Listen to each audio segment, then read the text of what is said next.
Chapter 13. It was just before the Passover feast. Jesus knew that the time had come for him to leave this world and go to the Father. Having loved his own who were in the world, he now showed them the full extent of his love. The evening meal was being served, and the devil had already prompted Judas Iscariot, son of Simon, to betray Jesus.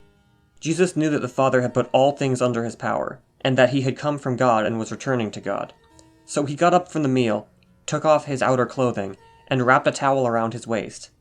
After that, he poured water into a basin and began to wash his disciples' feet, drying them with the towel that was wrapped around him. He came to Simon Peter, who said to him, "Lord, are you going to wash my feet?" Jesus replied, "You do not realize now what I am doing, but later you will understand." "No," said Peter, "you shall never wash my feet." Jesus answered, "Unless I wash you, you have no part with me." "Then, Lord," Simon Peter replied, "not just my feet, but my hands and my head as well." Jesus answered, "A person who has had a bath needs only to wash his feet. His whole body is clean. And you are clean, though not every one of you." For he knew who was going to betray him, and that was why he said not everyone was clean. When he had finished washing their feet, he put on his clothes and returned to his place. "Do you understand what I have done for you?" he asked them. "You call me teacher and Lord, and rightly so, for that is what I am. Now that I, your Lord and teacher, have washed your feet, you also should wash one another's feet. I have set you an example that you should do as I have done for you. I tell you the truth, no servant is greater than his master, nor is a messenger greater than the one who sent him. Now that you know these things, you will be blessed if you do them. I am not referring to all of you. I know those I have chosen.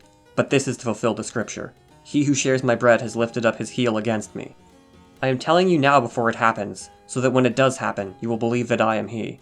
I tell you the truth, whoever accepts anyone I send accepts me, and whoever accepts me accepts the one who sent me."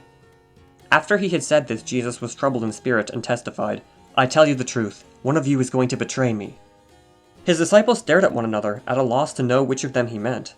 One of them, the disciple whom Jesus loved, was reclining next to him. Simon Peter motioned to this disciple and said, "Ask him which one he means." Leaning back against Jesus, he asked him, "Lord, who is it?" Jesus answered, "It is the one to whom I will give this piece of bread when I have dipped it in the dish." Then, dipping the piece of bread, he gave it to Judas Iscariot, son of Simon. As soon as Judas took the bread, Satan entered into him. "What you are about to do, do quickly," Jesus told him. But no one at the meal understood why Jesus had said this to him. Since Judas had charge of the money, some thought Jesus was telling him to buy what was needed for the feast, or to give something to the poor.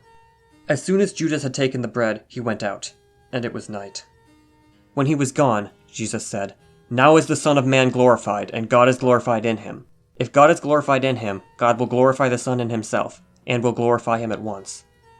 My children, I will be with you only a little longer. You will look for me, and just as I told the Jews, so I tell you now, where I am going, you cannot come. A new command I give you, love one another. As I have loved you, so you must love one another. By this all men will know that you are my disciples, if you love one another." Simon Peter asked him, "Lord, where are you going?" Jesus replied, "Where I am going, you cannot follow now, but you will follow later." Peter asked, "Lord, why can't I follow you now? I will lay down my life for you." Then Jesus answered, "Will you really lay down your life for me? I tell you the truth, before the rooster crows, you will disown me 3 times.